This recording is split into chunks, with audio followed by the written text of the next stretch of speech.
पश्यन्नात्मन्नायया बहिर्भूतम् यथा निद्रया यः साक्षात् कुरुते प्रबोधसमये स्वात्मानमेवाद्वयम् तस्मै श्रीगुरुमूर्तये नमः श्रीदक्षिणामूर्तये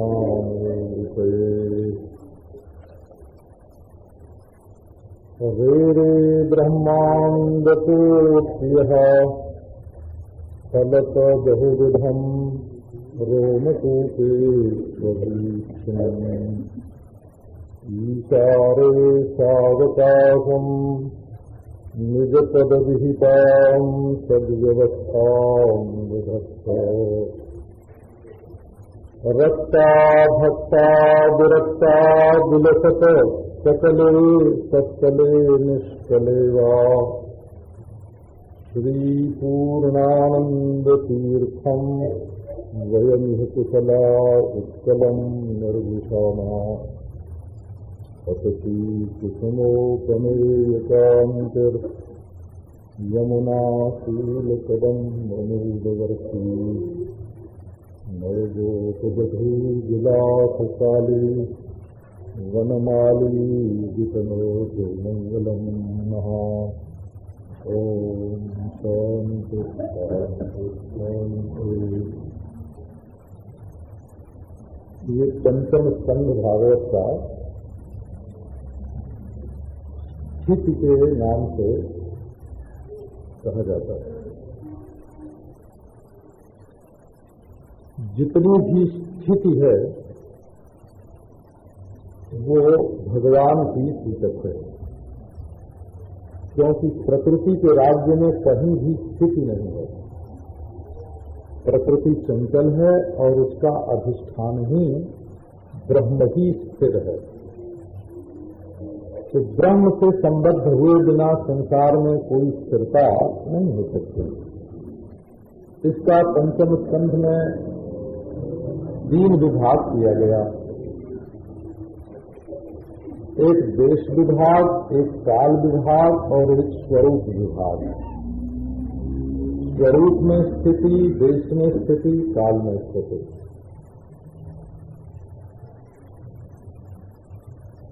तो स्वरूप में स्थिति कैसे होती है, इसके लिए प्रियव्रत का चरित्र है। भगवान की भक्ति से स्वरूप में स्थिति होती है और योग से स्वरूप में स्थिति होती है, इसके लिए ऋषभदेव का चरित्र है। और वैराग्य से स्वरूप में स्थिति होती है, इसके लिए भरत का चरित्र है, आसक्ति नहीं होनी चाहिए। और ज्ञान से स्वरूप में स्थिति होती है, इसके लिए जड़ भरत का चरित्र है। जड़ भरत का चरित्र ज्ञान प्रधान है, राजा भरत का चरित्र जो है वो व्यतिरेक विधि से, उल्टी रीति से वैराग्य का बोधक है। ऋषभदेव का योग का और प्रियव्रत का भक्ति का। स्वरूप में स्थिति होने के लिए ये साधन अपेक्षित हैं, भक्ति, योग, वैराग्य, ज्ञान। ये स्वरूप स्थिति हुई। अब उसके बाद देश की स्थिति कैसी है, तो देश की स्थिति में स्थितिर वैकुंठ विजया है। कुंठा रहित जो बुद्धि है वो विकुंठा है, और उसमें जो भगवान का धाम है, बुद्धि ही भगवान का धाम है। उसी के द्वारा भगवान सारे विश्व का संचालन करते हैं। तो वैकुंठ की स्थिति देश प्रधान है, और स्वर्ग आदि की जो स्थिति है वो काल प्रधान है। समय उनको उलटता पलटता रहता है। स्थिति तो उनमें भी है, परंतु उनमें उलट फेर होता रहता है। तो अब थोड़ा सा भूगोल का वर्णन करते हैं, भूगोल की स्थिति। राजा परीक्षित के प्रश्न करने पर श्री सुखदेव जी महाराज ने सुनाया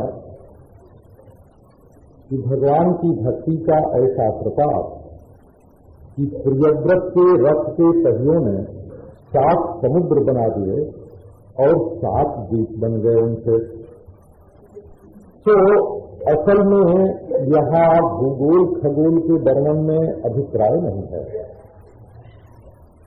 अब आयुर्वेद में कहीं सांख्य का वर्णन आ जाए, जैसे चरक में है, तो सांख्य शास्त्र का सिद्धांत जानना हो तो सांख्य से जानो, और चिकित्सा करने के लिए देह दैहिक का जितना ज्ञान है उतना चरक के सांख्य से प्राप्त कर लो। ये चरक का विषय सांख्य नहीं है, चरक का विषय चिकित्सा है। ऐसे ये श्रीमद् भागवत के बीच में जो भूगोल खगोल आ गया, ये भागवत का विषय नहीं है। इसकी प्रामाणिकता के लिए दूसरे जो सब विशेष शास्त्र हैं उनका अध्ययन करना चाहिए। ये किसके लिए है? तो भगवत गुणमय स्थूल रूपे आदेशितम मनो यगुणे की सूक्ष्मतमे आत्म ज्योतिषी परे ब्रह्मणि भगवती वासुदेवाख्ये क्षमम आदेशितों तदुभवितव्यो अर्हति अनुवर्णयितुम। राजा परीक्षित कहते हैं कि जब भगवान के गुणमय स्थूल रूप में मन लगा दिया जाता है तो वो शुद्ध मन भगवान के सूक्ष्मतम निर्गुण आत्मज्योति स्वरूप में भी लगने में समर्थ हो जाता है। इसलिए भगवान का ध्यान करने के लिए यहाँ भूगोल खगोल का वर्णन है, भूगोल खगोल का प्रतिपादन करने के लिए नहीं। श्री सुखदेव जी महाराज ने बताया कि भगवान का जो स्वरूप है, माया गुण विभूति जो भगवान है उनका स्वरूप, इसका अंश संसार में कोई नहीं पा सकता। जब मनुष्य अपनी बुद्धि का ही अंश नहीं पा सकता, जहाँ से बुद्धि का उदय होता है और जहाँ बुद्धि का विलय होता है उसके परे साक्षी दृष्टा आत्मा, यही जब बुद्धि का विषय नहीं होता तो संपूर्ण विश्व प्रपंच का जो आदि है, अंत है, उसको तो अपनी बुद्धि से कोई विषय पर ही कह सकता है। इसलिए जम्बू शब्द जो है, जम्बू द्वीप शब्द का पहले जम्बू का वर्णन करते हैं। जम्बू का अर्थ होता है इसने जन्म लिया है भाई, जाए तो इसी जम्बू। ये असल में जगत का ही एक दूसरा नाम है और इसमें 3 गुण और पृथ्वी, इनको जोड़ करके 3 गुना कर देते हैं। सत्व रज तम, और उसमें सत्व प्रधान रजतम, रज प्रधान सत्वतम, तमः प्रधान सत्वतम, ऐसे 3 गुना करके इस पृथ्वी रूप सत्ता के 9 विभाग हो जाते हैं। असल में है तो ये आध्यात्मिक, लेकिन भौतिक रूप से 9 वर्षों का विभाग किया जाता है। इनमें इलावृत नाम का एक आभ्यंतर वर्ष है और उसी के मध्य में मेरु स्थित है, जैसे कमल की कर्णिका हो, और उसके आसपास और बहुत से पर्वत हैं नारायण, और उनमें सूत जम्बू कदम्ब नग्रोध ये 4 वृक्ष हैं, 4 उनमें हृद हैं और 4 उनमें देव ज्ञान हैं। इनका भी वही 3 गुण और पृथ्वी, इनके मिश्रण से ये 4 रूप होता है। अब ये जम्बू द्वीप जो है महाराज, उनके दोनों जम्बू द्वीप में जो जम्बू का वृक्ष है वहाँ जम्बू के फल गिरते हैं और दोनों ओर की जो मृत्तिका है वो बिल्कुल स्वर्णमयी हो जाती है और बड़े बड़े देव और देवी उसके आसपास रह करके उसका आस्वादन करते हैं और वहाँ से नदी और नद निकलते हैं। कुरंग कुरर कुसुम वैकंठ त्रिकूट आदि उसमें 20 पर्वत हैं और चारों ओर 8 पर्वत उनके मुख्य हैं। इस तरह से महाराज ये पृथ्वी का जो विस्तार है ये ध्यान करने योग्य है कि 9 खंड से परिवेशित ये पृथ्वी, इसको हमारे महात्मा लोग ऐसा बताते हैं कि आजकल जितनी धरती मिलती है वो सब खारे समुद्र से ही घिरी हुई है, और जम्बू द्वीप का घेरा खारा समुद्र करता है। तो खारा समुद्र जो है आजकल सारी पृथ्वी जम्बू द्वीप के घेरे हैं, और जम्बू द्वीप के भी जो 9 वर्ष हैं उनमें से 8 वर्ष सूक्ष्मतम है। 1 वर्ष केवल भारत वर्ष ही स्थूल है, और आज जितनी पृथ्वी मालूम पड़ती है, चाहे उसको यूरोप कहें, अमेरिका कहें, अफ्रीका कहें, एशिया कहें, ये सब के सब हमारे जम्बू द्वीप के ही भेद हैं। इनमें से भारत द्वीप, जम्बू द्वीप में भारत द्वीप स्थूल है, भारत द्वीप में सारी सृष्टि है, और जिसमें हम लोग रहते हैं इसका नाम भरतखंड है। जब हम मत्स्य पुराण का अध्ययन और ब्रह्मांड पुराण का अध्ययन करते हैं तब उनसे बिल्कुल स्पष्ट मालूम पड़ता है। तो महाराज ये वही स्थान है, भारत खंड वो स्थान है कि जब वामन भगवान ने 3 कदम में सारी धरती को नापा था तो उनके पांव का अंगूठा ब्रह्मांड के ऊर्ध्व भाग में जाकर के लग गया। तो जो त्रिपादी का अमृत था गंगा जी की, वे वहां से बह करके इस धरती पर आ गए। भगवान का चरणारविंद ऊपर उठा और वहां से जो जल गिरा वो आकर उनके कमर पर गिरा, तो कटी देश में उनके ये पृथ्वी पड़ती है। एक इसकी विशेषता ये भी बताते हैं। ये जो भारत खंड है इसमें भारतवर्ष है, इस भारतवर्ष के सारे देश जो हैं वो बह करके क्षार समुद्र में चले गए और यहाँ की भूमि बिल्कुल निर्दोष हो गई। तो निर्दोष भूमि जो है वो भजन करने के लिए उपयुक्त होती है। गंगा जल जो है ये भगवान के चरणारविंद से संबंध रखने के कारण परम पवित्र है और ये भगवान की पूजा के भी काम में आता है, क्योंकि पाद के अधिष्ठात्री देवता, चरण के अधिष्ठात्री देवता साक्षात भगवान है। तो उनसे संबंध जल बड़ा पवित्र है और ये भगवतपदी विष्णुपदी जो श्री गंगा जी हैं ये पूजा के सभी कामों में आते हैं।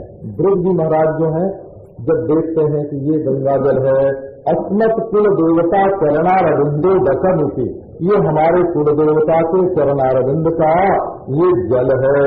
तो 3 समय महाराज वे गंगा जी में स्नान करते हैं। गंगा जी को देखते उनको भगवान की याद आ जाती है। एक संबंधी ज्ञान जो है वो अपर संबंधी ज्ञान का स्मारक होता है। गंगा जी को देखते ही भगवान के चरणारविंद का स्मरण होता है और चरणारविंद का स्मरण होते ही वे अपने भक्त के अहम भाव को नाप लेते हैं। एक पांव में भगवान ने बलि की धरती नापी, दूसरे में उनका स्वर्ग नापा और तीसरे से उनका अभिमान नाप लिया। तो भगवान कितने भक्त वत्सल हैं ये स्मरण होता है गंगा जी को देख करके।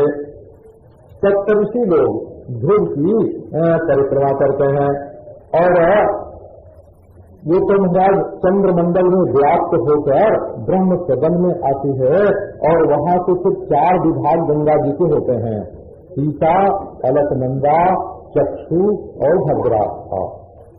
ये गंगा जी महाराज क्या है, ये खुशी जननी भी है, वो सीता है। सीता माने हल से जोड़ते हैं ना, खेत जैसे सीता जी पैदा हुई है। तो ये खेती की देवता भी हैं गंगा जी। और अलकनंदा शंकर जी के अलकों में भ्रमण करने वाली एक पवित्र वस्तु है जो शंकर जी के सिर पर रहते हैं और लोगों को ज्ञान देती हैं, इसलिए इनका नाम शक्ति है, और कल्याण करती हैं इसलिए इनका नाम भद्रा है। ये चारों नदियां जो हैं वो वहां से नीचे गिरती हैं और घूम फिर करके ये धरती पर सम धरती पर आते हैं और मनुष्यों का परम कल्याण करते हैं। भारत वर्ष के अतिरिक्त दूसरे पुरुषों में जो मनुष्यों की आयु है वो देवताओं के समान है और 10-10 हजार हाथियों में जितना बल होता है इतना एक व्यक्ति में बल होता है। उनका शरीर बड़ा हृष्ट पुष्ट है और त्रेता युग के समान समय वहां बरसता है। इसी से कहते हैं कि पृथ्वी के जो दूसरे भाग हैं भारतवर्ष के अतिरिक्त वे सब के सब सूक्ष्मतम हैं और आजकल के सभी धरती के विभाग जो खुले हुए हैं उनमें धर्म और अधर्म की प्रवृत्ति होती है और सब जगह भगवान की आराधना करनी चाहिए। एक ही बारा है, नारायण तो एक ही है। नारायण माने जब ब्रह्मांड बना तो उस अंडे में, ब्रह्मांड के अंडे में जो जल है, उस जल में जो चेतना, बीज में चेतन जीव के समान जो प्रविष्ट है, उनका नाम नारायण। तो 9 रूप धारण करके सभी खंडों में उनकी पूजा होती है। कुलावृत खंड में एक शंकर जी पुरुष हैं और बाकी सब की सब स्त्री हैं, और वहाँ जो प्रवेश करता है वो स्त्री भाव को प्राप्त हो जाता है। क्योंकि एक बार ऋषियों ने जाकर के कुछ वहाँ गड़बड़ की थी, तो उमा को प्रसन्न करने के लिए भगवान शंकर ने ऐसी व्यवस्था कर दी थी। शंकर जी महाराज वहाँ रह करके शंकरषण भगवान की जो तामसी मूर्ति है उसका अनुध्यान करते हैं। ओम नमो भगवते महापुरुषाय सर्वगुण संस्थानाय अनंताय अव्यक्ताय नमः। प्रभु हम आपके चरणारविंद का भजन करते हैं। ये जो गुण की वृत्तियां मालूम पड़ती हैं, किसी की सत्य में आ सकती है, किसी की रज में, किसी के तम में, ये तो सब माया की वृत्तियां हैं। ये सब के सब जादू के खेल के समान हैं। जैसे जादू के तमाशे में मनुष्य को आसक्त नहीं होना चाहिए, वैसे कहीं भी हमारी दृष्टि आसक्त नहीं होनी चाहिए। तो ये तो महाराज जिनकी दृष्टि सच्ची नहीं है, उनको ऐसा मालूम पड़ता है कि ये शेष भगवान जो है इनकी लाल लाल आंखें हैं और बड़े क्रोधी हैं और उनमें विष है, परंतु ये तो महाराज साक्षात भगवान के स्वरूप हैं और इनके सिर पर ये भूमंडल एक सरसों के दाने के समान मालूम पड़ता है। तो इन्हीं के बस में ये संपूर्ण विश्व सृष्टि है। एते वयम जस्य दशे महात्मनः स्थिताः शकुंता इव सूत्र जंत्रिताः। उपनिषद में वर्णन आया है कि यथा सूत्रेण प्रबद्ध शकुनि दिशम दिशम पतित्वा अन्यत्र आयतनम अलग्ध्वा स्वबंधन में वो आश्रयते। जैसे सूत में किसी चिड़िया को बांध दिया जाए और वो इधर उधर फड़फड़ाए और कहीं भी जब जाने की जगह न मिले तो जिस लकड़ी के साथ वो बंधा हुआ है उसी पर आ करके बैठ जाए। इसी प्रकार ये मनुष्य का मन जो है ये आत्मा के साथ बंधा हुआ है। जब इधर उधर फड़फड़ा के जाता है, हम उससे प्रेम करेंगे, हम उससे सतेंगे, हम उसके साथ रहेंगे, तो अंत में कहीं भी उसको रहने की जगह नहीं मिलती, लौट करके अपने स्थान में ही आकर के बैठा है। इसी प्रकार ये सब सारी सृष्टि परमात्मा के साथ बंधी हुई है और बिना परमेश्वर की भक्ति के इससे निकलने का दूसरा कोई मार्ग नहीं है। अब वर्णन करते हैं कि भद्राक्ष वर्ष में भी भगवान की पूजा होती है। कहने का अभिप्राय तो केवल इतने है कि भगवान की जो पूजा है वो सर्वत्र व्यापक है। ऐसा कोई नहीं है जो परमेश्वर के साथ संबंध रखे बिना सुखी हो सके। इसका आप दृष्टांत समझिए कि कोई भी सांस लेने वाला आदमी अपने शरीर में सांस लेता है और जीता है, परंतु जब इस सांस लेने के लिए परिपूर्ण वायु न हो, बाहर वायु भरपूर न हो, तो वो सांस कहाँ लेगा और कैसे जिंदा रहेगा। इसी प्रकार ये जो मनुष्य के शरीर में चेतना है वो तो शरीर में छोटी सी है, परंतु जब वो परिपूर्ण चेतना से परमेश्वर से संबंध नहीं रखे और वहां से अपनी शक्ति ग्रहण न करे तो वो कैसे जिंदा रह सकती है। तो महाराज ये भद्रश्रवा जो हैं वो अपने गण के साथ भगवान के शीर्ष मूर्ति की आराधना करते हैं। वल्लभाचार्य जी ने इनका विभाग किया है तो स्वयं तमः प्रधान मूर्ति है, रजोगुण से प्रधान कौन मूर्ति है, सत्वगुण से प्रधान कौन मूर्ति है। तो ये है शीर्ष की जो मूर्ति है वो धर्ममयी है। तो क्या आप जानते हैं कि जब असुर वेद को चुरा करके ले जाते हैं, हयग्रीव असुर ही, असुर का नाम भी हयग्रीव है, तब हयग्रीव अवतार धारण करके भगवान वेदों का उद्धार करते हैं। हयग्रीव जो है घोड़ा हिनहिनाता है, आप जानते हैं। तो सब शब्दों की समानता में जब वेद के शब्दों को डाल दिया जाता है, जैसे और शब्द हैं वैसे वेद के शब्द भी हैं, तो हयग्रीव असुर वेद को चुरा के ले गए। और जब महाराज ये अर्थ ज्ञापक और सृष्टि के उत्पादक शब्द हैं वेद, स्वयं भगवान जब प्रकट करते हैं तब उनका नाम हयग्रीव होता है और धर्म की मूर्ति है, इसी में से धर्म निकलता है। और वहाँ भद्रस्त्रवा जो है वो ओम नमो भगवते धर्माय आत्मविशोधनाय नमः, इस प्रकार उनकी आराधना करते हैं। एक नजर डालो इस दुनिया की ओर, क्या लीला हो रही है भगवान की। एक मनुष्य दूसरे मनुष्य का दुश्मन हो रहा है। एक व्यक्ति दूसरे के व्यक्ति का देख काटना चाहता है, परंतु देखते हुए भी नहीं देखता। देखो ना, लोग कुकर्म करते हैं, लोगों को दुख पहुंचे। पाप करने से क्या कहीं किसी की उन्नति हो सकती है? पाप उसको कहते हैं जिससे अपनी हानि हो और दूसरे की भी हानि हो, उसका नाम पाप। जिससे अपना भी पतन हो दूसरे का भी पतन हो, उसका नाम पाप है। जिससे हम पिछड़ जाएं और दूसरे पिछड़ जाएं, उसका नाम पाप है। पतनीय कर्म का नाम, जिस कर्म से हमारा पतन होता है उसका नाम पाप है, और जिससे हमारा और हमारे साथी का अभ्युत्थान होता है, उन्नति होती है, सच्चिदानंद की ओर बढ़ता है। मृत्यु से अमृत की ओर बढ़ना, मूर्खता से ज्ञान की ओर बढ़ना, दुख से आनंद की ओर बढ़ना, भेद से अभेद की ओर बढ़ना, इसका नाम उन्नति होता है। तो जो इससे वंचित कर दे उसका नाम पाप, और जो इसमें मदद करे उसका नाम पुण्य, उसका नाम धर्म। परंतु लोगों के ध्यान में तो बात आती नहीं।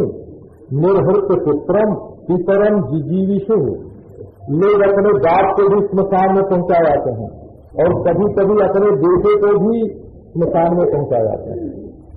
हमने देखा, मेरा हमारे पितामह थे, वो तो हमारे पिता को, मैंने अपने पुत्र को स्मशान ले गए, जला के आए, और फिर अपने पवित्र को भी स्मशान में ले गए और जला के आए।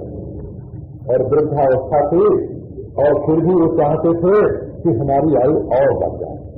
हमने देखा, अपने बचपन में देखा, निर्हृत पुत्रम से अपने बाप को जला के आए थे, अपने बेटे को जलाया, अपने पोते को जलाया, और स्वयं उनका ये ख्याल था कि थोड़ी उम्र हमारी और बढ़ जाए, थोड़े दिन और जिंदा रह जाए तो सारी व्यवस्था कर लेंगे। तो ये संसार की दृष्टि कहाँ है? निर्हृत पुत्रम पितरम जिजीविषु, ये बड़े बड़े पंडित कहते हैं कि संसार नश्वर है, और अध्यात्म देखता महापुरुष अपनी आंख से देखते हैं कि ये नश्वर है। दृष्टा बन के देख लेते हैं दुनिया कैसे बदल रही है, फिर भी इसमें मुग्ध हो जाते हैं। ये क्या भगवान की विचित्र माया चल रही है। तो देखो, इसी संसार में परमात्मा है, वही कार्य कारण है और वही परमात्मा है, और वही सबसे परे भी है, परंतु लोग उसको पहचान नहीं सकते। यही है गुरु भगवान जो है, वो तमोगुण में डूबे हुए वेदों को रसातल से निकाल करके लाते हैं और ब्रह्मा को दान करते हैं। अब एक हरिवर्ष है महाराज, वहाँ भगवान नृसिंह के रूप में रहते हैं, बड़ा प्यारा उनका रूप है, और प्रहलाद जी महाराज उनकी आराधना हमेशा करते रहते हैं। ये भी भगवान का एक व्यूह रूप है। व्यूह रूप का अर्थ जैसे अपने आप को कोई 2 रूप में, 4 रूप में, 6 रूप में प्रकट कर दे, ऐसे भगवान मोर्चे बंदी व्यूह करते हैं ना, व्यूह बनाते हैं युद्ध में, वो होती है मोर्चे बंदी। उसको ऐसे ढंग से बनाते हैं कि सेना हो थोड़ी, परंतु मालूम पड़े कि बहुत बड़ी है। तो भगवान हैं एक, परंतु भक्तों के लिए जब अपना व्यूहन करते हैं विशेष विशेष विशेष विशेष रूप में, तो उनके अनेक रूप मालूम पड़ते हैं।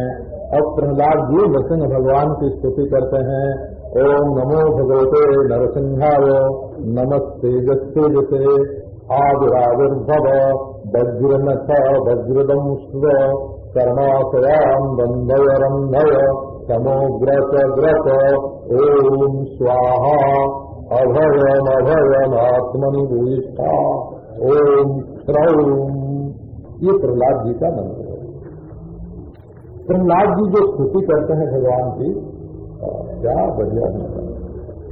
कहते हैं कि संपूर्ण विश्व का कल्याण हो, दुष्ट का हृदय भी शुद्ध हो, सब प्राणी आपस में एक दूसरे के मंगल का चिंतन करें, हमारा मन जो कल्याणकारी पदार्थ है उसी से प्रेम करे और हमारी निष्काम बुद्धि और कामना रहित बुद्धि भगवान में आविष्ट हो।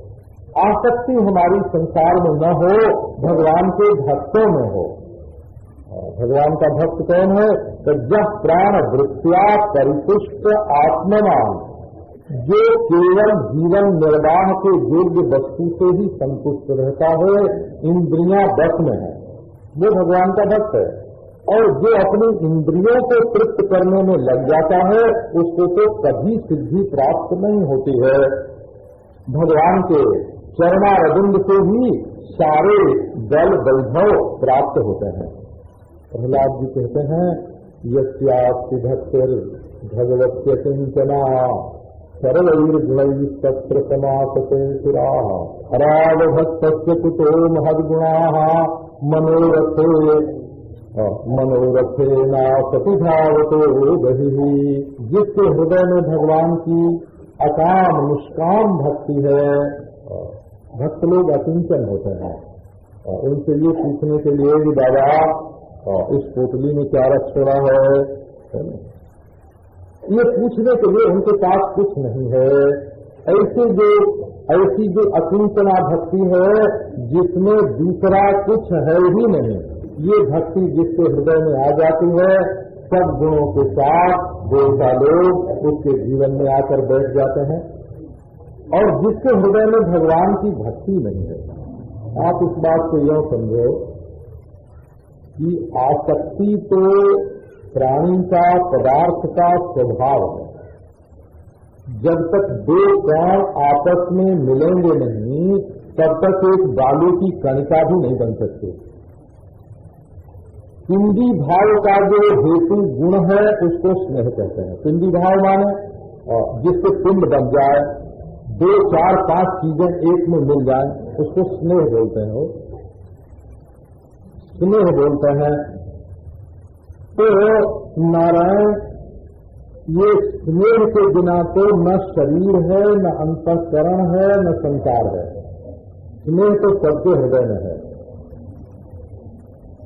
कि जब तक वो स्नेह मरने वाली वस्तुओं से, बिछोड़ने वाली वस्तुओं से, बेवफा वस्तुओं से जब तक वो स्नेह जोड़ा जाता है, तब तक बहुत दुख देता है। और जब शाश्वत भगवान के साथ अपने स्नेह को जोड़ दिया जाता है, तब उसी का नाम भक्ति हो जाता है। मैया दूध पिलाती है किसको? तो भगवान को, है ना। अपना सखा कंधे पर हाथ रखता है, परंतु किसके? तो भगवान के। इसका नाम हो जाता है भक्ति। तो अपने मन में जो सहज आसक्ति है, अनादिकाल से, जन्म जन्म से चली आई है, उसको भगवान के साथ जोड़ करके सफल कर देना। तत्र समासते सुराः, वही देवताओं का निवास है। और जो लोग भगवान के भक्त नहीं है, उनको उदारता, वात्सल्य आदि गुण कहाँ से प्राप्त होंगे? क्योंकि उनका मन तो मनोरथ से भरा हुआ है, और यहाँ जाएगा, वहाँ जाएगा, वहाँ जाएगा। असल में मछली को जैसे प्यारा है पानी, वैसे जीव को प्यारा है भगवान। अरे हे साक्षात भगवान शरीरिणाम आत्मा झषाणाम यतो यमिष्यताम।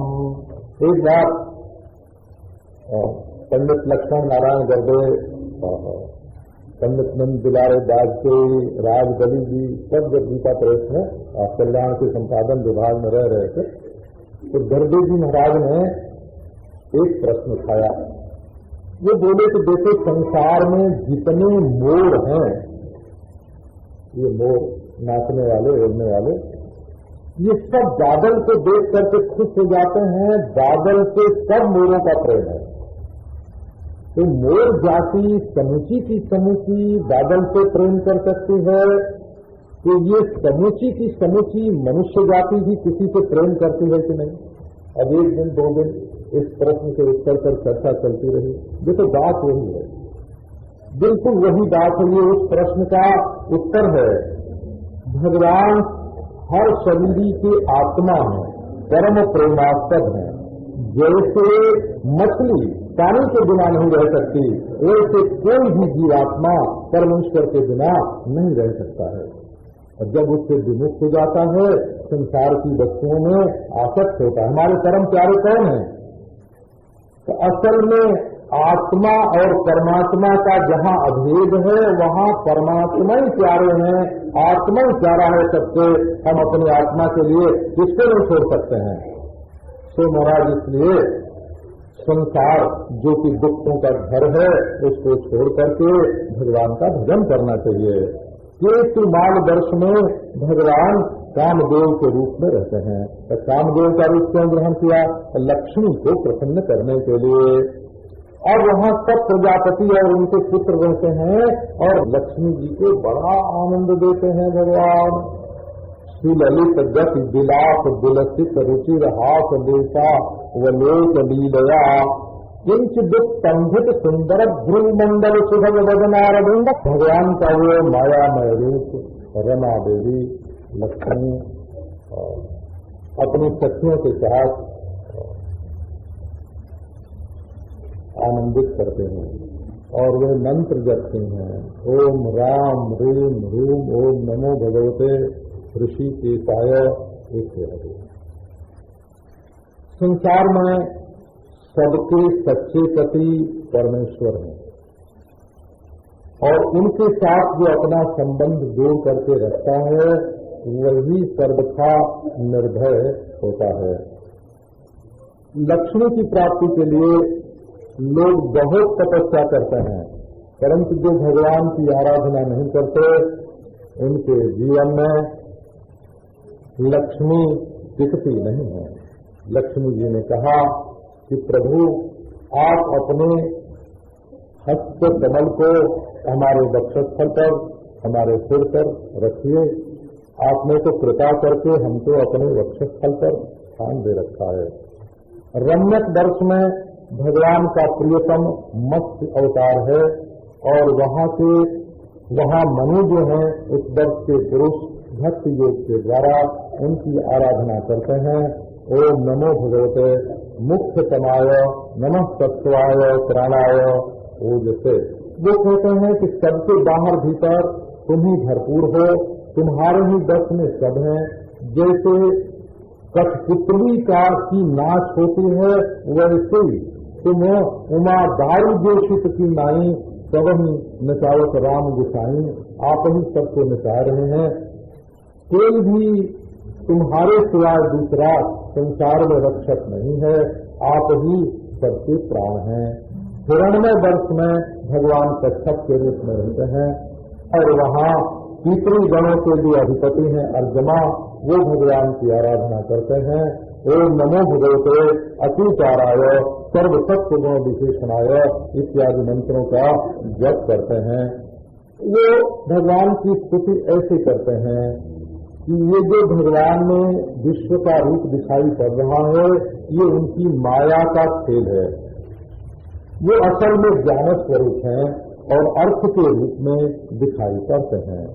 जो लोग उनका संख्यान करना चाहते हैं, वो गलत रास्ते पर चलते हैं, जो तो अनिर्वचनीय अव्यपदेश स्वरूप ही हैं। असल में ये जितने नाम हैं, जरायुज, श्वेदज, अंडज, उद्भिद, चराचर, देवता, ऋषि, पितर, भूत, आकाश, ग्रह, नक्षत्र, पृथ्वी, पर्वत, ये सब एक ही वस्तु है जिसके बहुत से नाम होते हैं।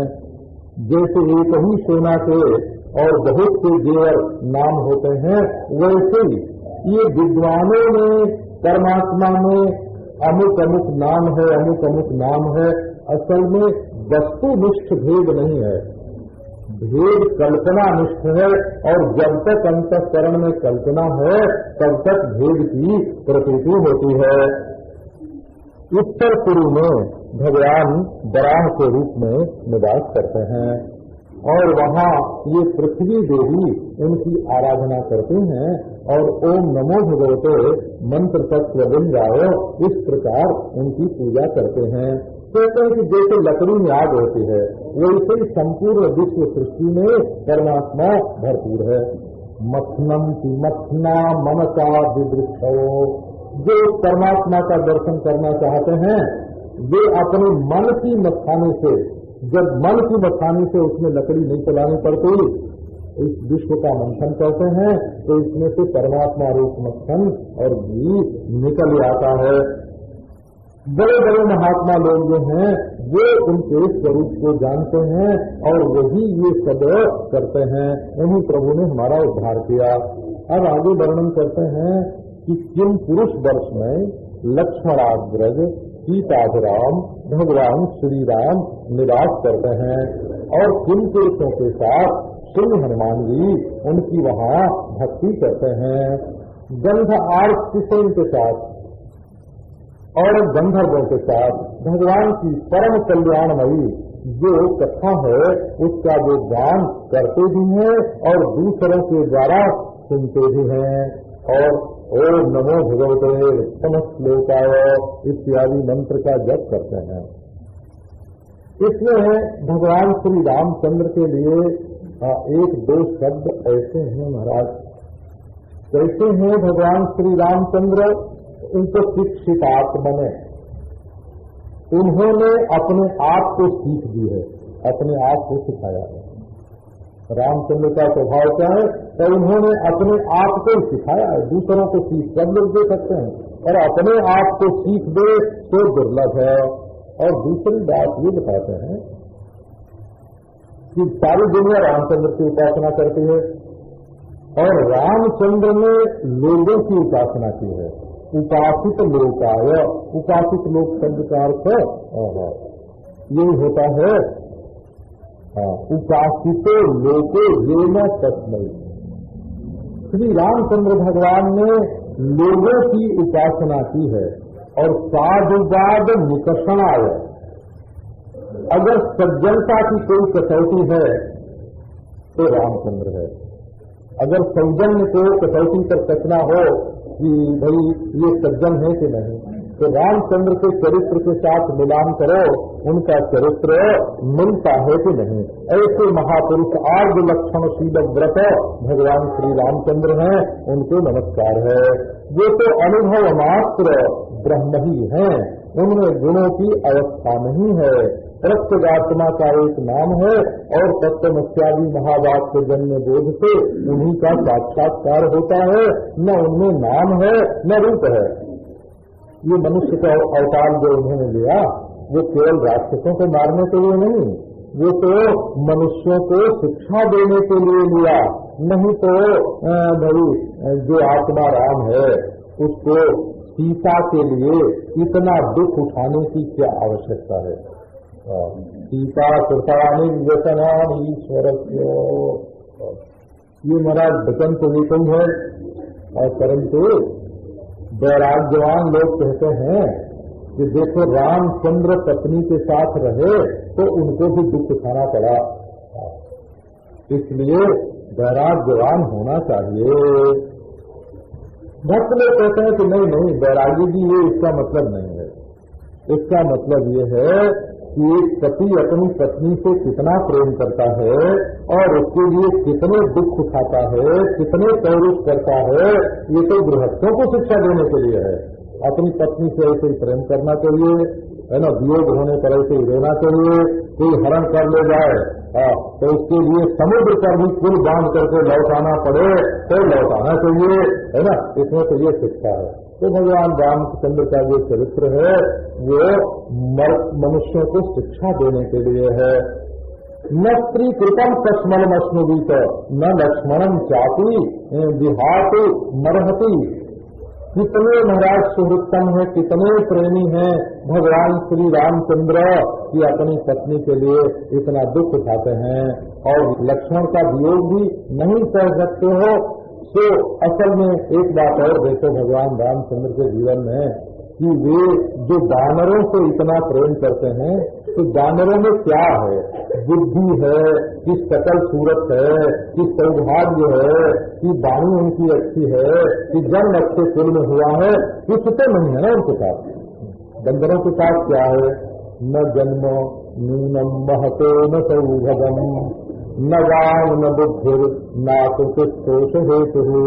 महान पुरुष के संतोष के लिए, ये केवल राम के लिए नहीं है, किसी भी महान पुरुष के संतोष के लिए कुलीनता या सौभाग्य या दान माधुरी बुद्धि आकृति ये संतोष का हेतु नहीं है।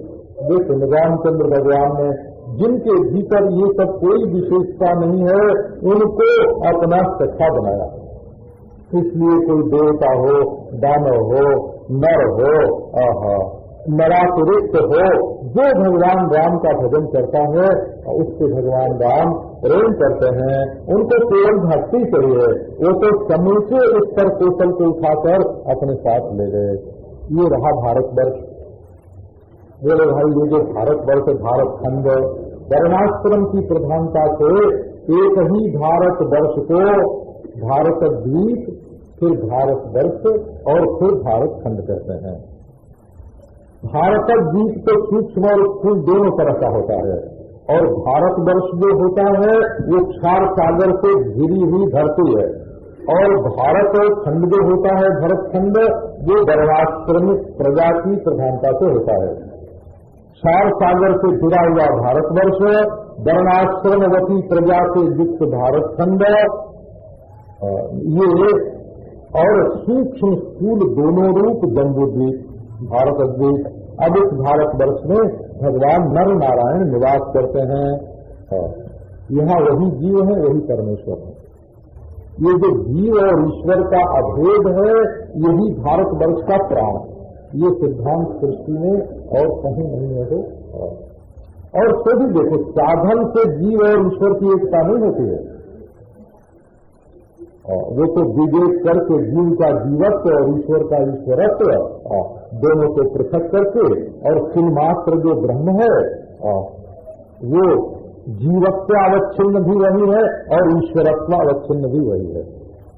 एक ही वस्तु है, केवल बोध मात्र से ही उसका साक्षात्कार होता है। यही भारतवर्ष की विशेषता है। नर नारायण है, नारायण नर है और धर्म ज्ञान वैराग्य ऐश्वर्य सुख शांति को धारण करके वे स्थित रहते हैं इस सृष्टि में। नारद जी उनकी आराधना करते हैं, ओ नमो भगवते उपसमशीलाय। कहते हैं देखो ईश्वर ने सृष्टि को बनाई, परंतु ये नहीं कि बनाने का पुण्य हो ईश्वर को और प्रलय करने का पाप लगता हो। अरे बाबा वो तो साक्षात दृष्टा है।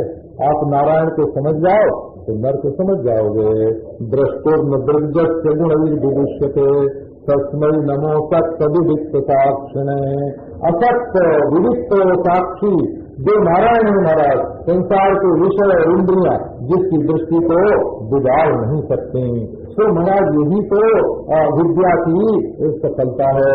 जो लोग संसार के इस लोक में ये सुख मिले, मरने के बाद ये सुख मिले, इसी में लगे रहते हैं, वो श्रमय केवलम।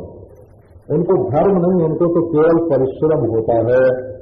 ये जो देह में मैं हो गया है, मैं तना अभिमान, हे प्रभु इसको आप जल्दी से जल्दी नष्ट करो।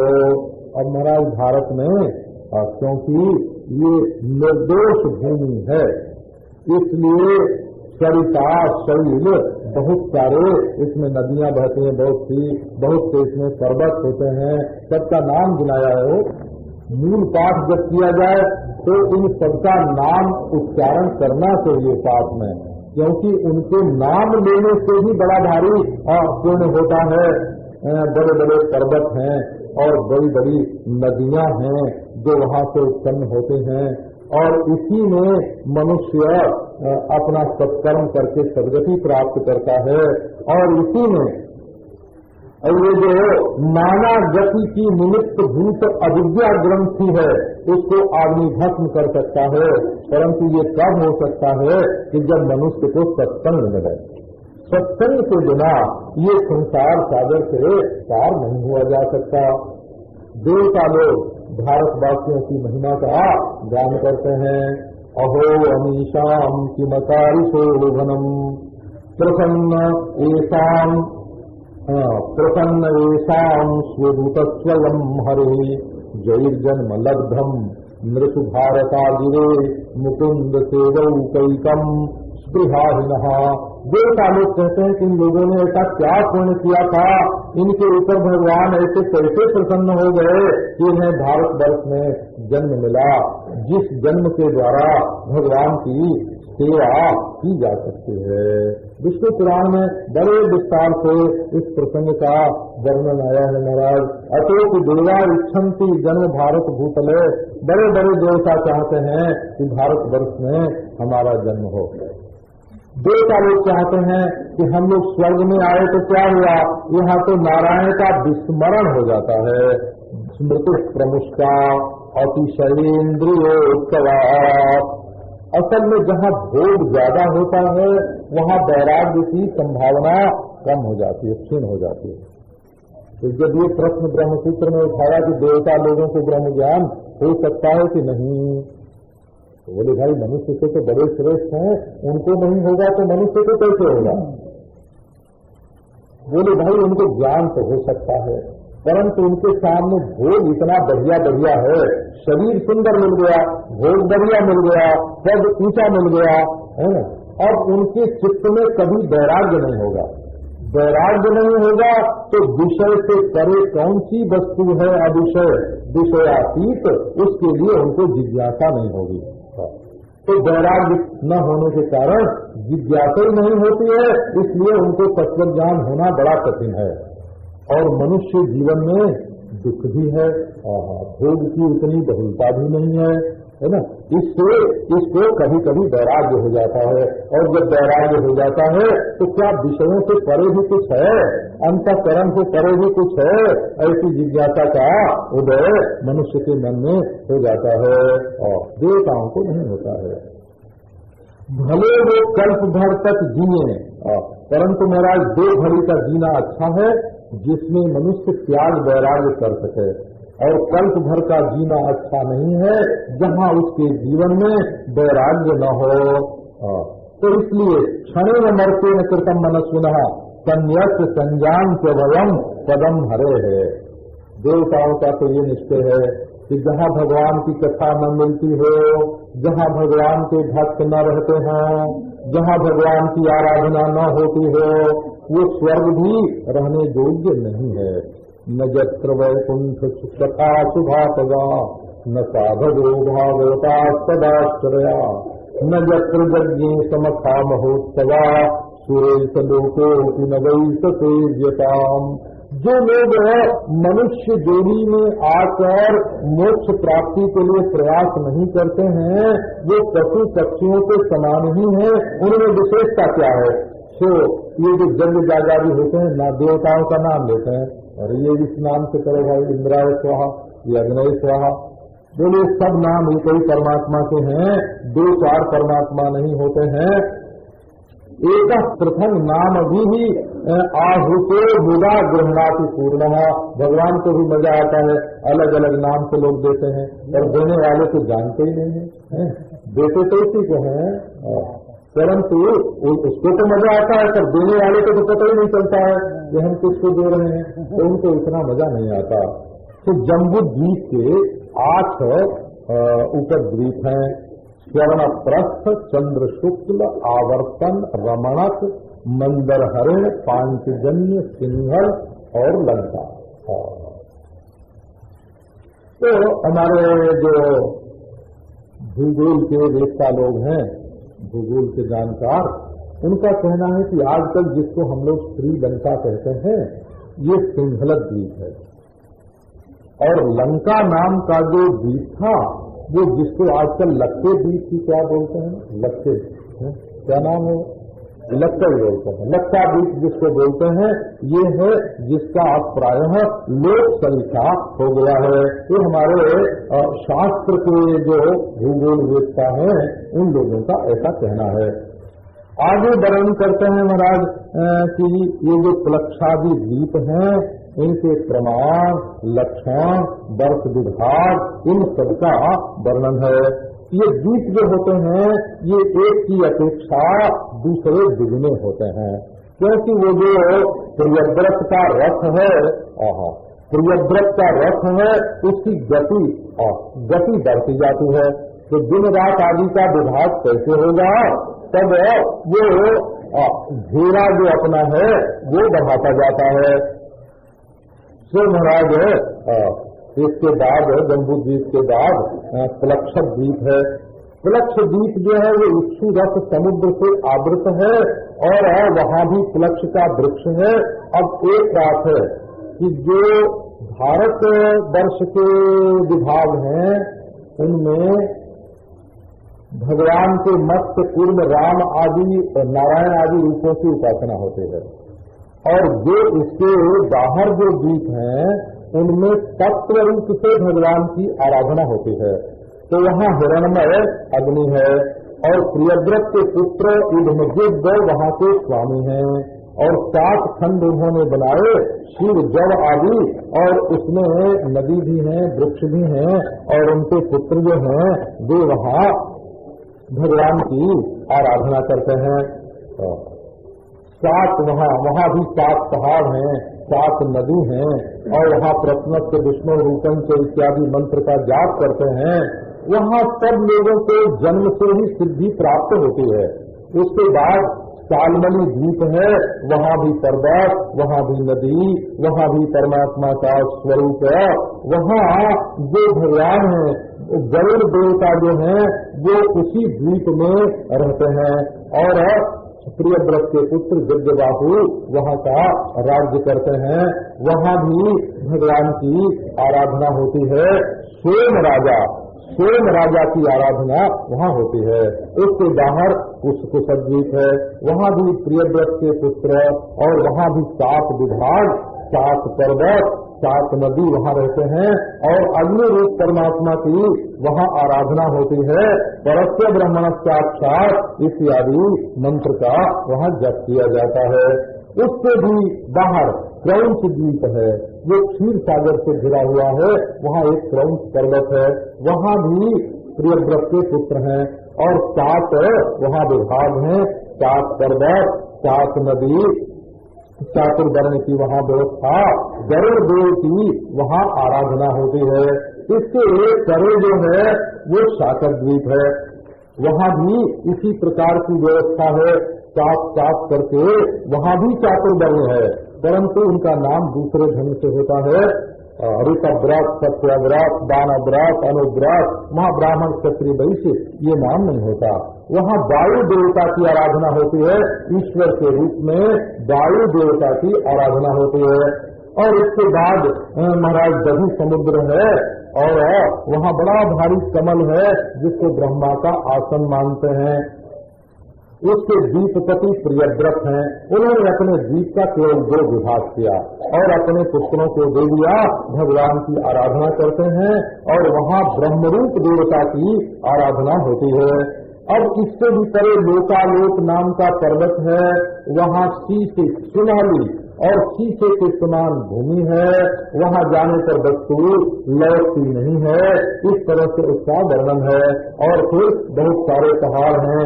लोकालोक पर्वत के बाद केवल जो योगेश्वर लोग हैं उन्हीं की गति होती है, सबकी गति नहीं होते। ये सब महाराज भूगोल का इस तरह वर्णन किया। एकावानोर भूगोल से सन्निवेश प्रमाण लक्षण को व्याख्या कहा। और इसी में ये सूर्य जो हैं इन्हीं की गति से क्षण का विभाग होता है। पूर्व पश्चिम का इधर सूर्य उग रहे तो पूरब हो गया है ना, और इधर सूर्यास्त हो रहा है तो पश्चिम हो गया। बोले आपको मालूम है कि आपसे पूरब जो रहते हैं उनका सूर्यास्त आपकी नजर नहीं होता है, तो उनके लिए आप पश्चिम है। और जो आपसे पश्चिम है उनके लिए सूर्योदय आपकी नजर में होता है तो आप उनसे पूरब हैं। अब लो भला इस विशाल आकाश में और पूर्व पश्चिम के आधारभूत दिक् तत्व में पूर्व पश्चिम का विभाग कहाँ है? ये तो एक मान्यता ही तो। देखो आप दिशा का विभाग, हम किस दिशा में बैठे हैं।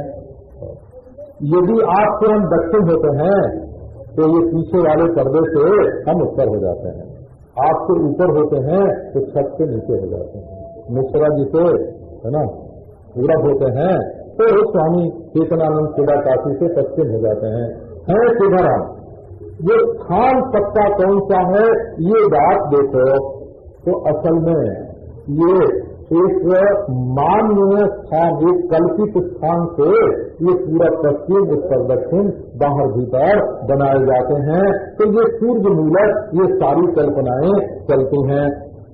सो महाराज एक एक चीज की, जैसे हम लोग धरती पर चलते हैं तो हमारी गति अलग है। अब हमारी दृष्टि से हमारी चाल नाप लो कि हम एक मिनट में कितना चलते हैं, परंतु जिस धरती पर हम चलते हैं वो भी चलती है तो उसकी गति नापो। फिर ये धरती जो है वो सूर्य के आधार पर चलती है और सूर्य ध्रुव के आधार पर चलता है, ध्रुव महाध्रुव के आधार पर चलता है।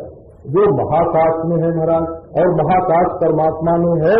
यदि इस प्रकार संपूर्ण छोटी मोटी वस्तुओं के स्थान का चिंतन करें तो अंत में हमारी चित्तवृत्ति जो है वो परमात्मा भर पहुंच जाती है। और इसी के लिए ये वर्णन दिया है। अच्छा देखो आपको एक जरा सी युक्ति सुना देते हैं।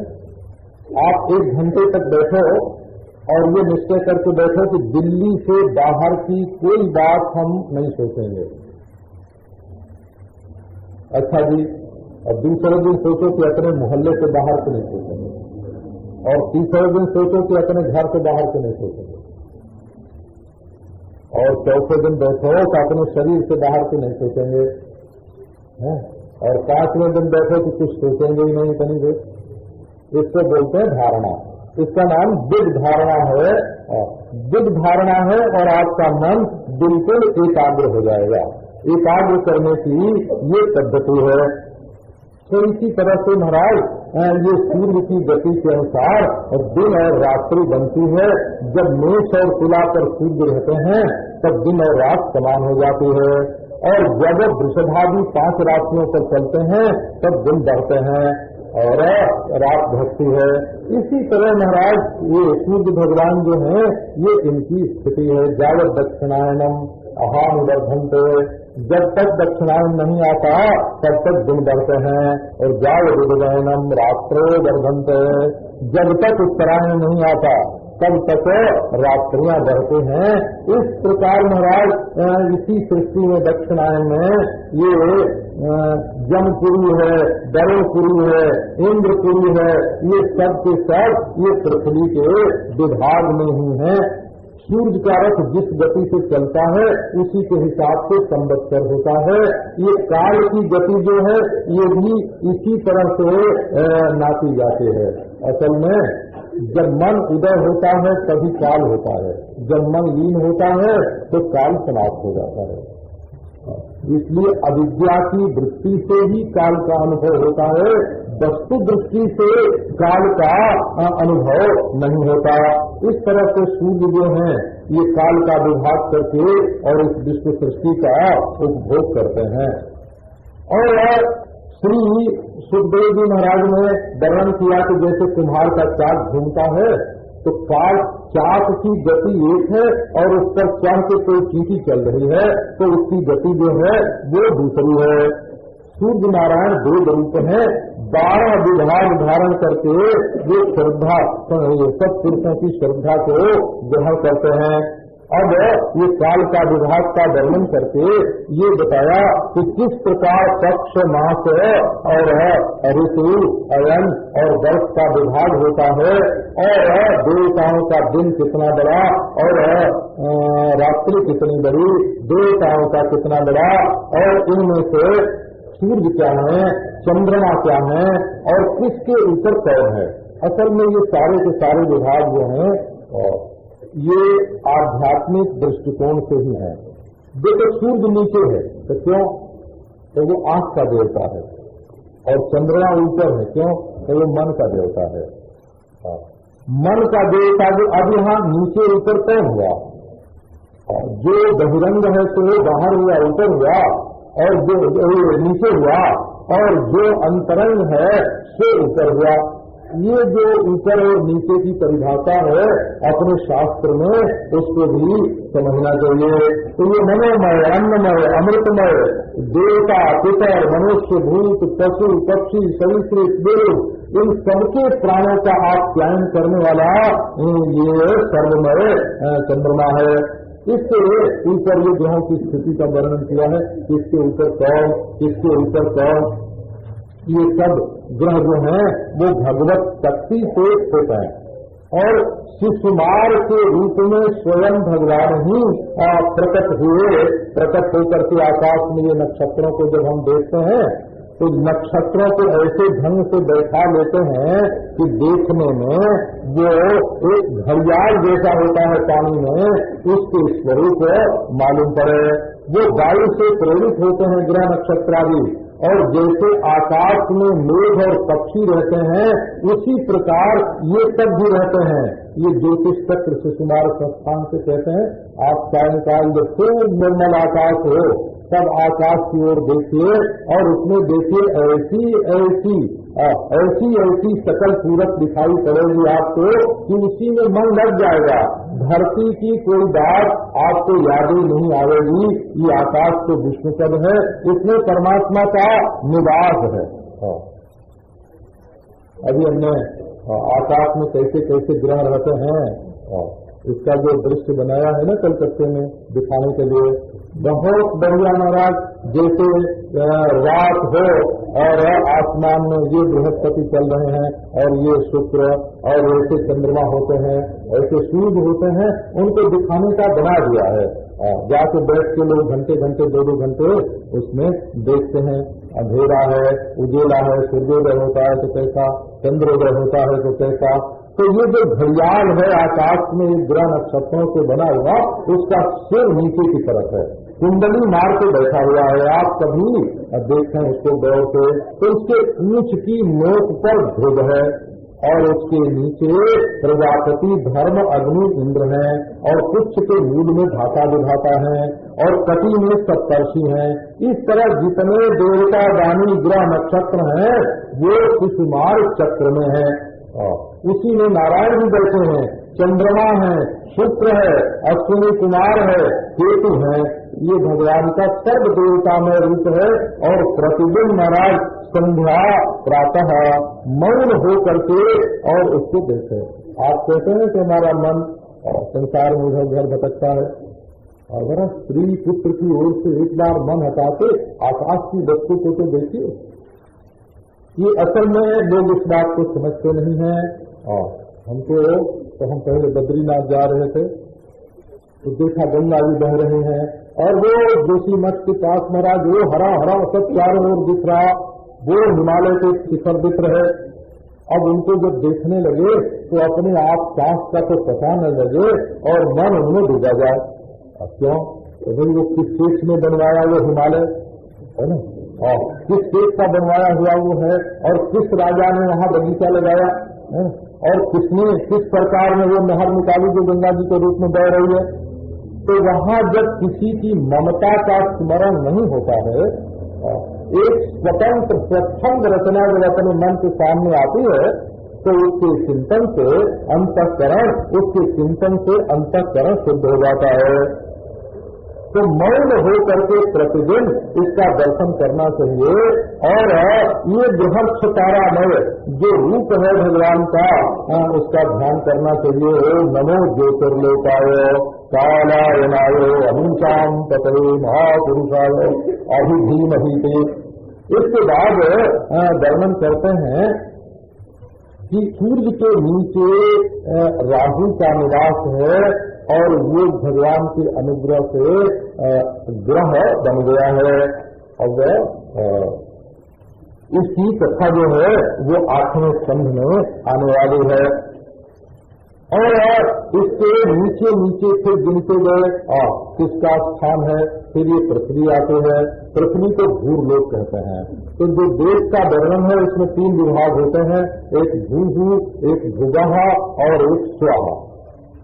पृथ्वी के नीचे अतल, वितल, सुतल, तलातल, महातल, रसातल, पाताल ये लोक हैं और उनमें बड़े बड़े ऐश्वर्य हैं, बड़े बड़े भोग हैं। वो भी भगवान की एक माया है कि उसमें असुर लोग जाकर के बस गए महाराज, नहीं तो वो मनुष्यों को शांति से मर्त्य लोक में रहने नहीं देते। वहाँ बड़े बड़े भोग हैं और बड़ी बड़ी उनकी शक्तियां हैं भोग की, परंतु वे उसी नए निर्मित दिल में लगे रहते हैं और वहीं अपने भोग राग में लगते हैं। ये संसार में आकर के वर्दी करा करके मनुष्य को सताते नहीं हैं। सर्प के सिरों में ऐसे ऐसे मणि हैं जो अंधकार को निवृत्त कर दें और महाराज वहाँ चक्र जो भगवान का चक्र है वही जा करके उन लोगों की सद्व्यवस्था कर देता है। वहाँ रोग और मृत्यु का भय नहीं है। उसके बाद अतल लोक में बल का निवास है। इसी तरह से सुतल में महाराज बलि जी रहते हैं। वहाँ वामन के रूप में भगवान अपनी भक्ति का चमत्कार दिखाते हैं। एक क्या चमत्कार हो रहा कि देखो भगवान तो संपूर्ण विश्व के स्वामी हैं, परंतु उनके भक्त बलि जब सुतल में जा करके रहने लगे तो भगवान भी पहरेदार के रूप में उनके साथ रहने लगे।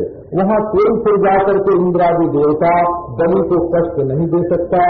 वहाँ वो अपने भक्ति भाव से भगवान की आराधना करते हैं। बलि के लिए ये कोई नारायण बड़ी बात नहीं है कि आगे चल करके इंद्र होंगे और इतना बड़ा ऐश्वर्य उनको मिला। देखो ना, जिस भगवान का नाम कोई छींक लेते सब छींके और भगवान का नाम ले, पांव सड़क जाए और भगवान का नाम ले, जो करे और भगवान का नाम ले, विवश हो करके भी जिस भगवान का कोई नामोच्चारण करे और कर्म बंधन रहे, वही प्रभु स्वयं बलि के दरवाजे पर एक पहरेदार के रूप में रहते हैं। उनको अपने भक्त कितने प्यारे हैं। आपको मालूम होगा कि जब रावण आया बलि के पास तो उन्होंने दरवाजे पर रोक दिया और अपने अंगूठे से इतने जोर से उसको फेंका कि फिर जो अपने घर में चला गया। इंद्र ने भगवान को प्रसन्न करके राज्य लिया। ये उनकी कोई बुद्धिमत्ता नहीं है। असल में तो भगवान की जो सेवा है, स्वयं प्रहलाद जी, स्वयं ब्रह्मा जी, वो भगवान की सेवा करके ही अपने परम कल्याण का अनुभव करते हैं। नारायण ये इंद्र की पदवी में उसके सामने कुछ भी रखा हुआ नहीं है। आगे वर्णन करते हैं, कौन भला बलि के सरीखा भगवान का भक्त हो सकता है, जिसने अपना लोक दिया, परलोक दिया और अपने आप को भी भगवान के चरणों में अर्पित कर दिया। ये बलि की कथा 8वें स्कंध में बड़े विस्तार से आती है। उसके बाद महाराज मैं नाम का दानव रहता है तलातल में, भगवान शंकर उसकी रक्षा करते हैं। उसके नीचे रसातल है, उसके नीचे पाताल है और पाताल के नीचे महाराज भगवान संकर्षण का स्थान है जो कि भगवत कला है। और चतुर्व्यूह उपासना में भक्त लोग संकर्षण के नाम से उनकी आराधना करते हैं। उनके सिर पर सरसों के दाने के समान ये धरती मालूम पड़ती है। इतने बड़े हैं वो महाराज, भगवान की तामसी कला के रूप से वो विख्यात हैं। दृष्टि दृश्यो संकर्षणम अहम इति अभिमान लक्षणम जन संकर्षणम इत्याचक्षते। ये संकर्षण कौन है? वही संकर्षण है। एक तरह दृष्टा परमात्मा और एक दृश्य है ये प्रपंच। दृष्टा है आत्मा और दृश्य है दुनिया।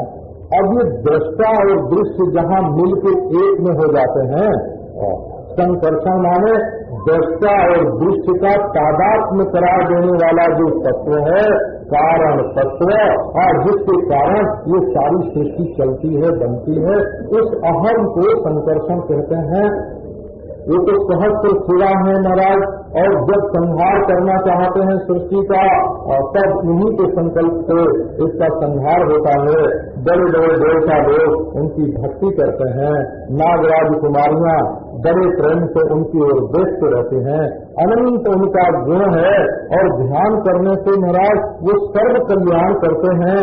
अनुश्रुतः ध्यायमानः, यदि उनका श्रवण किया जाए, ध्यान किया जाए, तो मुमुक्षुओं के हृदय में जो अनादि कर्म वासना बैठी हुई है उस अविद्या में हृदय ग्रंथि का तत्काल भेदन हो जाता है। इसी से ब्रह्मा नारदा भी उनकी उपासना करते हैं। ये उनकी दृष्टि से ही प्रकृति अपना खेल कर रही है, चराचर सृष्टि हो रही है। यदि कोई अकस्मात भी उनके नाम को सुन ले और उनके नाम का कीर्तन कर ले, गिरते समय कर ले, प्रलंबनादा तो हंसी हंसी में भी उनके नाम का उच्चारण करे तो सारे पाप दूर हो जाते हैं। ऐसे प्रभाव भगवान अनंत वहाँ निवास होते हैं और कर्म की सारी गतियां हों उसके द्वारा प्राप्त होते हैं। तो असल में मनुष्य जो प्रवृत्ति लक्षण धर्म करता है, कर्तृत्व पूर्वक सकाम और फलाकांक्षा से जो धर्म करता है उसका परिणाम केवल इतना ही हो सकता है कि या तो आप ऊपर ब्रह्मलोक तक पहुंच जाएं या तो नीचे शेष महाराज के लोक तक पहुंच जाएं। और इसके सिवाय जो सर्वलोकाधिष्ठान स्वयं प्रकाश सर्वावभाषक परमात्मा है जो कर्म की गति से प्राप्त होने वाला नहीं है। राजा परीक्षित ने प्रश्न किया कि महाराज ये जो लोगों में विचित्रता दिखती है, कोई कैसा ये क्यों है? इसके उत्तर में सुखदेव जी महाराज कहते हैं कि देखो ये जो कर्म करने वाले कर्ता हैं ये भी सात्विक राजस तामस होते हैं। इनकी श्रद्धा भी त्रिगुणमयी होती है। तो कर्ता भी तीन तरह के, कर्म भी तीन तरह के, श्रद्धा भी तीन तरह के, इसलिए उनके फल भी तीन तरह के होते हैं। कोई ऊपर कोई नीचे कोई मध्य में। तो सर्वस्व तारतम्य न भवन्ति, उनमें न्यूनाधिकता जो है वो तो रहती है। इसी प्रकार प्रतिसिद्ध लक्षण जो अधर्म है वो भी वासना से होता है और कर्तृत्व पूर्वक ही उसका अनुष्ठान होता है। ये कर्म का सिद्धांत असल में ये है कि जब कर्तापन से कर्म किए गए और भोग की प्राप्ति के लिए तो इसका फल जरूर होगा। अपेक्षा बुद्धि से जानबूझकर ऐसे हम रास्ते में चलते हैं और कोई कीड़ा मकोड़ा शरीर से टकरा के मर जाए तो उसकी हत्या का दोष नहीं लगता। परंतु जब जानबूझ करके कर्तृत्व पूर्वक उसको मारा जाएगा तो पाप की उत्पत्ति हो जाएगी। इसी से जो कहते हैं ना तत्वज्ञानियों को कर्म अपना फल नहीं देता है, इसका कारण क्या है? तो उनके अंदर कर्तृत्व नहीं है। तो कर्तृत्व जो तत्वज्ञान से कर्तृत्व की निवृत्ति होती है तो वो तो असली होती है, और जो भावना से कर्तृत्व की निवृत्ति होती है वो झूठी होती है। तो जब तक ब्रह्म ज्ञान नहीं हुआ तब तक ये व्यवहार सारा का सारा सच्चा रहता है। इसमें पाप करोगे तो दुर्गति मिलेगी और इसमें अच्छा काम करोगे तो सदगति मिलेगी। उसे इसलिए महाराज जो लोग बुरे काम करते हैं उनको तो हजारों प्रकार की गति इस विश्व सृष्टि में मिलती है। राजा ने पूछा महाराज ये नरक क्या होते हैं, इस लोक में कि परलोक में? वो इसी लोक में होते हैं नरक, और सच पूछो तो सब चीज में होता है नरक। सब चीज, मनुष्य के शरीर में भी नरक होता है। तो जो विष्ठा रखने की शैली है और पेशाब रखने की शैली है प्राणियों के शरीर में, वो नरक ही तो है ना। वो इसी शरीर में शैली रखी हुई है। इसी प्रकार मन में भी नरक की शैली होती है।